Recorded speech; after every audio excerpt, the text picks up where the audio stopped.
சற்று முன் ஓபிஎஸ் அணியை சேர்ந்த லட்சக்கணக்கானோர் திமுகவில் இணைந்ததால் பரபரப்பு.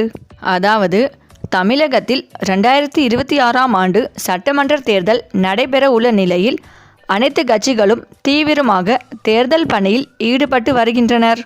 தமிழகத்தில் மீண்டும் எப்படியாவது ஆட்சியை பிடித்துவிட வேண்டும் என்று திமுக தலைமை ஒரு பக்கம் சிந்தித்து கொண்டு இருக்க, மறுபக்கம் எடப்பாடி பழனிசாமி அதிமுக ஆட்சியை மீண்டும் கொண்டு வருவதற்கான வேலைகளை செய்து வருகின்றார்.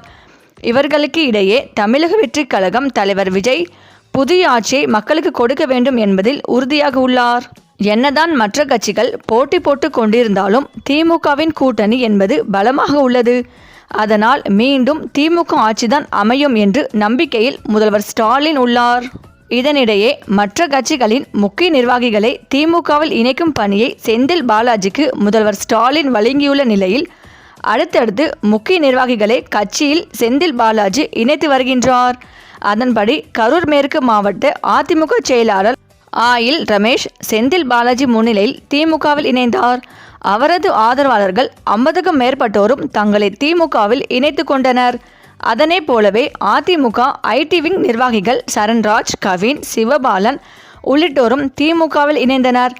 ஓரணியில் தமிழ்நாடு பரப்புரையில் மாற்றுக் கட்சியினர் பலரையும் செந்தில் பாலாஜி திமுகவில் இணைத்து வருகின்றார்.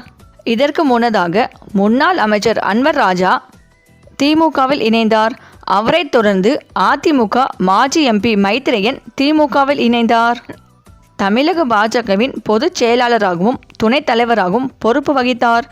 அடுத்ததாக பாஜகவில் இருந்து விலகியவர் முன்னாள் முதலமைச்சர் ஜெயலலிதாவின் தலைமையில் அதிமுகவில் இணைந்தார். இவர் திமுகவில் இணைந்தது மிகப்பெரிய பலமாக பார்க்கப்படுகிறது. இருப்பினும் இந்த தகவல் அதிமுக தலைமையான எடப்பாடி அவர்களை அதிர்ச்சியடைய வைத்து வருகிறது. எடப்பாடியின் அடுத்த திட்டம் திமுகவில் இருந்து யாரையாவது அதிமுகவில் இணைக்க வேண்டும் என்பதில் குறியாக உள்ளது. ஆனால் தற்போது வரும் செய்திகளில் இருந்து அதிமுகவில் இருந்து பலரும் திமுகவில் இணைவார்களே தவிர திமுகவில் இருந்து எவரும் அதிமுகவில் செல்ல மாட்டார்கள் என்பதில் உறுதியாக உள்ளது திமுக. இந்த நிலையில்தான் அடுத்ததாக செந்தில் பாலாஜி ஒட்டுமொத்தமாக ஓபிஎஸ் அணியின் ஆதரவாளர்களை இணைத்து பிரம்மாண்ட விழா நடத்தி ஆயிரக்கணக்கானவரை திமுகவில் இணைக்க உள்ளதாக தற்போது தகவல்கள் வெளிவந்து கொண்டிருக்கிறது. இந்த தகவல் அதிமுக தலைமையான எடப்பாடி அவர்களை அதிர்ச்சிக்கு மேல் அதிர்ச்சி அடைய வைத்து வருகிறது. சட்டமன்ற தேர்தலுக்கு இன்னும் 10 மாதங்கள் உள்ள நிலையில் எடப்பாடி தன் கட்சியை எப்படி காப்பாற்றப் போகிறார் என்பதை பொறுத்திருந்து பார்ப்போம்.